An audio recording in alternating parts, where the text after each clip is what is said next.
What's going on, everybody? What's going on? Troy Rawlings here. Welcome to another exciting episode of Meet the. And I got another homeboy. This is actually a homeboy. He is from the DMV. Doing phenomenal stuff. Many of you, if you're online anywhere, you recognize him. From the East Coast, West Coast, got it popping. We're going to talk about his career, how he flipped the script and already had a career and put that into the career, made a career gumbo. Whoa, I like that. Career gumbo. And we're just going to vibe out with my man right now, Mr. GARRICK DIXON. What's going on? Yeah. What up? DMV, Maryland in the house. Yeah. Boom, boom.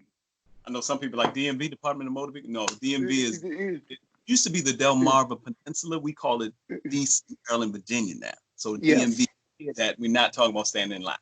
Right. Because, like, look, sometimes I wear a DMV sweatshirt and white people coming to me, oh, what do you like about the DMV? I hate standing in those lines. I'm like, no, you don't get it. It stands for District, Maryland, and Virginia. Or DC, Maryland, Virginia, whatever you want to say. And then, okay. I didn't know that. Yeah, right.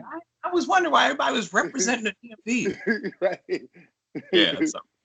So what's going on, brother? How are you? Oh, man, I'm good, man. I'm actually enjoying this time off. This time off with the pandemic. So I'm good, man. Just being creative. You know, we're creative minds, so always creating something. You know, I always say this is the time where everybody is drinking, eating, watching porn. That's what everybody's doing. My boy texted me the other day, said he gained 15 pounds in 1 month. So I said, yeah, you definitely been drinking and watching a lot of porn. And he's dehydrated. Yeah, exactly. I don't know where all this weight is coming from, but I can't walk. Exactly, bro. So it's just, man, I'm just being creative, man, and just taking this time to do some of the things that I didn't do before. Yeah, and I want to touch on that. For those of you who are watching later date, this dispensation of time, it is May 2020. Anywhere in the world, they know COVID-19, quarantine, pandemic around the world. But creatives, for those of you who don't know what creatives mean, it means anybody that's doing entertainment, anything creative, and have chosen to take a portion of their time and entertainment to go online. Now, GARRICK, in all standards, could just be as successful if he didn't do entertainment, because he takes his craft seriously, and it's a trade I'm familiar with. This is, anybody who knows me know I was a master barber, owned a barber shop before I started my entertainment company in Baltimore. And we know, like me, you know, it was like, I don't really want to deal with drugs though, Mom. Right. It's up to you. Right. You know, so you start cutting hair at a young age. You can be the guy around the way that's doing it. And we realize it's a viable thing, especially coming out of high school. It's like, I know for me, coming out of high school was like, I can go to broadcasting school and pay that money, or I can go to barbering school. It was Ron Thomas then in Baltimore. So I can go to school and make money while I'm doing that and that. But the biggest thing was to always have a trade that you can take anywhere in the world. It's one of the powerful things. Now, when did you come? I'll go back. So he's from DMV. We're gonna jump right into it. Okay. When did you decide to come to Los Angeles? 2002. I came out here. I actually got here on tax day, April 15th, 2002.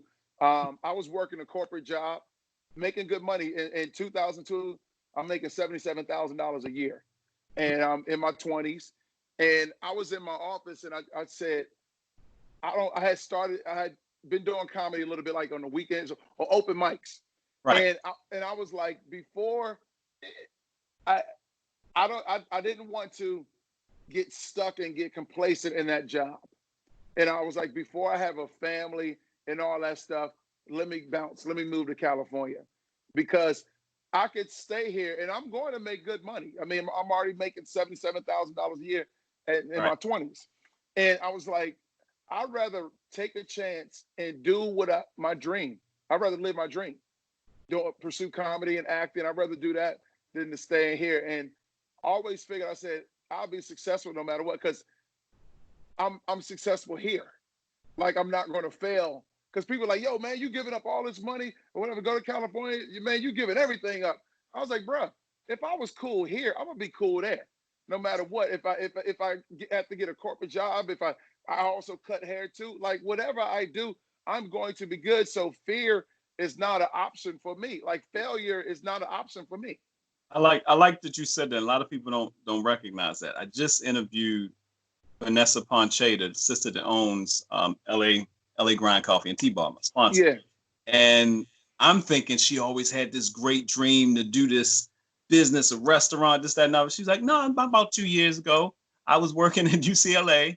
I saw the incident with the brothers in the Starbucks and was like, I need to start my own coffee company, and left. Right, And right. and 2008, I was like, look, if I can make it here in Baltimore, I should be able to make it anywhere. And Yeah. before, no wife, no kids, let me boogie. Yep. So, and I came here, and it's funny. It's funny how it works, especially if you're doing comedy, if you're entertainment, and you know anybody from Maryland, DC. Somehow you all gravitate together. So Oh, I met, absolutely. Yeah, I connect absolutely. with Yeah. Garrick, and he was in a barber shop. I was like, I don't know if I should start cutting. I don't know if I do this. Yeah, yeah. But Garrick was like, hey man, whatever you're gonna do. But it was something different because you seem content hitting the stage, and you seem content doing barbering. Right. Have a hard time. And I like what you said. You said, if I'm successful in this business for somebody else, I can be successful in whatever I do. Right. So you're doing good barbering, you built a clientele, you're doing your thing, and you're doing comedy. And some people vacillate between, do I stop or do I keep going? Yeah. And you continue to do both. Yeah. Yeah. So when did you merge? When did you say, you know what? We got because a lot of our comedy comes from life. It is life. Barbershop. We are like a therapist, bartender. Everything. We get Yeah. all the stories. We hear we cutting the guy's hair, talking about the woman. She come in, get a haircut. She talking about him. You're like, oh yeah? Yeah. Right. Kids come in, I hate both of them, man. It's like, oh wow. Right. So how did you fully decide to merge the two and start making that content? Because before you, I'll be honest with you, before you, I hadn't seen anybody doing it at that level, at least. Yeah, no, they weren't. I mean, like we literally started it. It was like in one part, the first part of the question you asked, like with the barbershop, for me, it's almost like your barbershop isn't a job. Like I've been doing this since I was 12 years old. I'm in my 40s now. And so it was like, I honestly feel like I don't have a job. Like I just go to work. I'm gonna call it work amongst friends, and they pay me. I talk to them and they pay me. You know, the haircut is one thing, but it's a conversation that goes with the haircut. And next thing you know, at the end they paying me and giving me a tip. So it's never felt like work for me. It did with as far as like combining the two. I remember it was 2015 and 2014, 15 when everything was really getting hot on social media with people doing sketches. You know, because it was about a year in, I guess, Vine and all that stuff. And I saw all these people doing sketches, and I saw people doing sketches that were getting big followings that weren't funny to me. So I was like, bruh, hold on, let me go ahead and get into this world.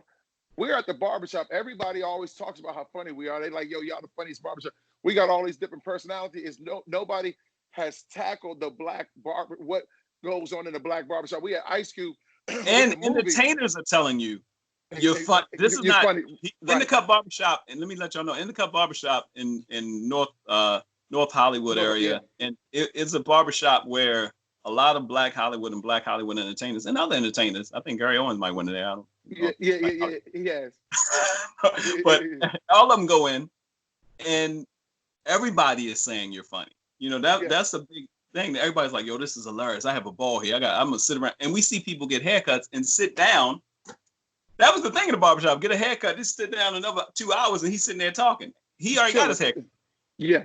No, I mean, because Robert Townsend was one of the ones that was like, because I used to cut Robert Townsend's hair, and he was like, bro, y'all need your own show. Y'all just need to write something, shoot something, and everything. So he actually gave me the idea. I wrote an episode for something, and then it was just like, bro, let's just start shooting videos. Let's just start, because back then it was only 15 seconds. Instagram was 15 seconds. So it was like, let's just shoot 15-second funny videos. And once we started doing it, like the clients started liking it. We really started getting into it more. We coming with ideas, like everything, like we've covered everything, bro. And so for us, it was easy because we were just covering stuff that we go through every day. You know, Right. the client not looking in your eyes, that uncomfortable feeling, barber having stinky breath. You think you got a client, he go to another barber, you get upset, the barber that's jealous, you know, just everything. A woman walking to the barber I, shop. I, We I we could have to we mention this. And go this ahead. is hardcore. It is raw, but little kids are doing it. The one when you cuss out the mom. On I've TikTok. seen more. Yeah, I've seen little kids like that's like a main TikTok now. I know, I know, Little kid, I and know. I'm on there crying like, even though it's real, it's the Yeah, something that we just never heard. I've had to tell somebody's mother. I was like, you want to get behind here? You want to take these yeah, slippers? I told her the yeah, nice way. Like, take these slippers. yeah, yeah. Yeah. Yeah. Now I know like it's still weird to me too, because like it's 7-year-olds that send me the video and they saying Like, the whoa, the life of whole this, thing. yeah, they saying the whole thing, and I'm like, bruh, but I repost it, but at the same time I'm like, oh shit, like they, But you know what it is? It the barbershop, and a lot of people may not, if you're not of the African American culture, black culture, you don't really get it. Mhm. But and I know you're like, oh, Troy about to go into a slavery moment. You hear the Mhm. whole, Mhm. but Mhm. I'm honest with you. We hear you see Netflix, the thing is on Madam C.J. Walker. Well, Madam C.J. Walker, yes, was the first millionaire, but she wasn't the first person that became wealthy from the hair business. And when emancipation happened, the blacks didn't get the 40 acres and a mule because they killed Lincoln. Right. But they said, this is what we'll do. We'll give you the American dream. You can work and buy your own land and stuff. Mhm. Well, instantly what happened is they pulled back, and whatever African Americans were doing became their trades. The African Americans, the ex-slaves, were already the barbers. They already had the Mhm. suits, these glorious barbershops, and they started. And the first wealthy people in the community were the barbers. Yeah. And Yeah. so the barbershop has always been a key hub, and the hairstylist and stuff has always been a key hub in our society. So for Absolutely. young kids, it's natural. It's funny, we don't think about it because it's a different dispensation of time. Like I remember going to VIP barbershop in West Cold Spring in Baltimore and wanting to be there all day and listen to the conversation, stuff like that. Mhm. But you don't think many kids do that now. I think what attached the kids to it is the fact that some of them have never been a part of it. True. Yeah. Yeah. Open, Yeah. Yeah. Yeah. open it up. As a kid, Yeah. I was hearing those conversations in the barbershop. It was second Yeah. nature. Yeah. No one ever said when you took a kid, a boy, especially a little boy, to the barbershop. Even though I've seen little girls going to the strip, Yeah. Yeah. Yeah. I know. took them Yeah. to the barbershop. You got everything. You got your whole world, society. Ain't nobody stopped the conversation. The father never said, "Hey, man." The father literally took his son to the barbershop to say, "Just listen." Yeah, yeah, yeah, yeah. No, facts. And then, hey, look, what you hear here, just between us. Don't tell your Between this mama. and But moment. one thing that you said, hey, look, and I thought, but I'm gonna have to challenge you on this. Um, it's definitely something in the black community, but I didn't realize how valuable it is in the white community until they start protesting, and half the signs was, "I need a haircut. I need a haircut." So I was like, "Whoa, it's big in their community too." Like they were Right. protesting, saying, "I need a haircut." They So want that that kind of 15-minute haircut. They want that. yeah, so yeah, so that kind of opened my eyes after all these years. Like, yo, it ain't just us, it's everybody. You know Yeah, what the I'm hair. saying? So This, yeah, this is why it became, and mind you, I mentioned that about emancipation, but that's how it became wealthy because the African American barbers were the ones cutting Caucasian hair too. absolutely. Yep, yep, So it was a service. But yep. then all of a sudden you said, "Oh, we can get paid. Okay, we'll charge. What y'all charging? Okay, we'll charge with that. We're gonna charge a little bit less than them, and we'll line them up Yeah, around the corner." And so it that's powerful.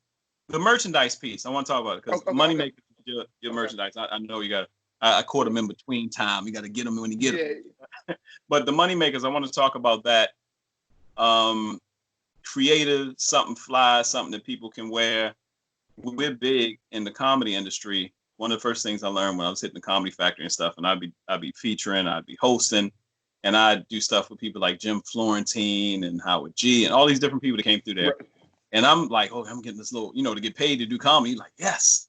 But I noticed that Howard and Jim Florentine and uh, Salazar, all these other different comedians that came through, their merchandise was everything. Yes, yes. Like okay, I got $300 or $400 to be here this weekend because I'm a host, or I got Right. $500 in this. But I watch these cats make $1,000 just from their Absolutely. merch on Yeah, top of them. absolutely. So merchandise was key. I love the fact that you got Dixon's hair product, and we'll have all the links in the. Okay. You guys can see it, and you guys can go in if you need some, because I know y'all need hair products in your home. Oh, I got it. Yeah, you got your covered. Yeah. But so, what made you come up with money makers? All right. So two things, because like you said, it really started in the comedy community because I was Tony Rock's feature, and with the improv comedy clubs, you don't get as much money as people think you get. You already know as a comedian. So I was like, bro, like I'm taking these. Back then, my ex-wife would call them trips because she was like, Garrick, the money, like these trips. And I'm like, nah, baby, we building something. Yeah, 7 shows, they get it. Yeah, they get you. yeah. And I was like, yo, I'm only making X amount. I need to make more. I need to make this valuable. I need to make a couple extra hundred. So I created merchandise. Back then I was a corporate Negro because I used to talk about that. So I saw how my shirts were selling, my DVDs were selling. That's how long ago it was. My DVDs were selling after the show. So I'll pick up an extra 500 the weekend, maybe even 1,000, between 500 and 1,000 a weekend. So that was that. So I didn't realize that was training, because sometimes God has you do things and then you use it later on in life and you don't even know it. So as a barber, when we had these videos, we were getting so many views. We getting all these views, and I was telling other barbers, hey, bro, we got to start, we got to make some money. Y'all start thinking of creative ways to make some money. I know what I'm going to do while we got all these eyes on us. I'm going to create shirts, because I looked at barbers. What do we wear? Shirts. What do we wear? Hats. What do we use? Capes. What do we use? Towels. So let me create those things while we got all these views to sell my merchandise. And I created that, and barbers were starting to buy it and all that stuff. So and I made something not that just had my name because it was closed, but like, this is my money makers. It has the clippers, comb, and shears. Something that the average person can see, like, and, oh, you a barber? And then next thing you know, you can make more money because it's you're a walking billboard for what you do. This one is Barber Love. Barber this Heart. is like another. Yeah, so it's something that instead of putting my name on it, now hair products is different, but something put my name. How can I help other barbers get money? Bam, do this. And then so that came, and then the hair products. It was just like, bro, let me create something. I want to leave a legacy. I wanted to pass something to my daughters, and I looked at it as, let me just get this. My friend, he actually gave me the idea, and I ran with it. Once he told me, and I was like, yo, this is from God. And then I got on it. He was like, bro, if you want to make real money, yeah, you're doing the shirts and all this stuff, but the real money is in the product, where people come back constantly. So he told me that 7-8 months later, I had my product. He was like, damn, man, you actually listen. He was like, I give advice all the time, but people don't listen. And you actually listen. And he was at the launch of my product line and everything. And so it's been good. Matter of fact, before you hit me, I was putting together orders right now that I got to send to the post office. So it's been a blessing, bro. Garrick Dixon, I know you got a boogie. I know you got another appointment coming up, so I don't want to keep you too long. But how can people get in touch with you? We'll do a part 2 and some other things. And well, before you get to that part, what's coming up, or what things are you excited about that's coming up? You set a firm foundation in a lot of ways. Yeah. If anybody's listening here, merchandise, product. Garrick does speaking events where he talks about the entrepreneurial side of it. Let alone is what things are coming up, entertainment and business wise? Well, more so like business wise. I've been speaking at a lot of Paul Mitchells. Once we get out of this pandemic, I'll be going back speaking to the Paul Mitchells. On the other side, the entertainment side, it's on a hold right now. So you'll probably see me in some commercials pretty soon. But they can catch me at Instagram, the Garrick Dixon. That's my Instagram for my product line. Dixon1737.com, DIXONS 1737.com. And then for the barber apparel, like, you can buy it for your barber. Everybody has their favorite barber. So you can buy it for him, kind of surprise him. It's moneymakersapparel.com, moneymakersapparel.com. And like I said, you'll leave the link so they can catch me there. Yes, indeed. Thanks, brother, for taking time out. Very inspirational. Keep doing what you're doing. We'll catch up very soon. All right, take it easy, man. Thanks for having me, bro. All right, peace. Okay, peace.